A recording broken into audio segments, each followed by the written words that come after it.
Très concrètement, est-ce qu'on peut dire que l'Île-de-France va bien, va mieux ce matin ?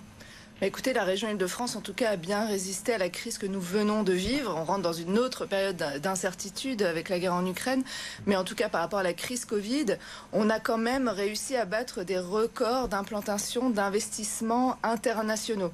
L'Île-de-France attire à peu près un quart des investissements internationaux et un quart des emplois qui y sont liés.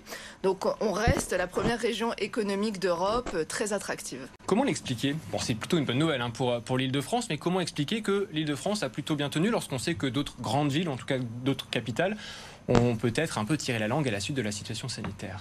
Mais écoutez, moi je pense déjà on a énormément d'atouts à la base en termes de recherche, de talent, mais je pense aussi que c'est le fruit d'un travail de long terme que nous menons à la région Île-de-France avec Valérie Pécresse et aussi avec notre agence d'attractivité Choose Paris Region. Par exemple, en termes d'offres internationales éducatives. Une entreprise quand même bien s'implantant en Île-de-France, elle pense à ses salariés où ils vont pouvoir mettre leurs enfants à l'école. Et donc par exemple, on a doublé le nombre de lycées internationaux. Aussi le nombre de sections internationales dans les lycées. On investit énormément dans la recherche, nous, région Île-de-France, c'est à peu près 600 millions d'euros depuis 2016 qui ont été investis dans l'enseignement supérieur et la recherche. Et puis on investit aussi dans les filières d'avenir.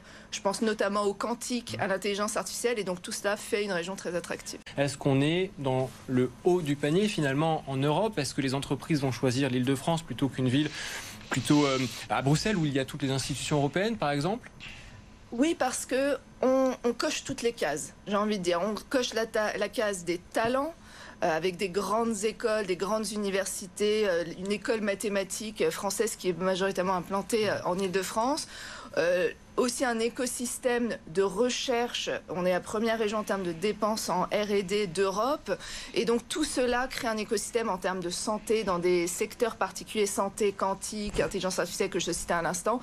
Par ailleurs, j'ajoute des grands événements à venir tels que les JO qui vont être une formidable vitrine là aussi pour des filières d'avenir. Je pense aux mobilités urbaines aériennes, les taxis volants, ce qu'on appelle les taxis volants, où les JO seront une belle vitrine pour notre région.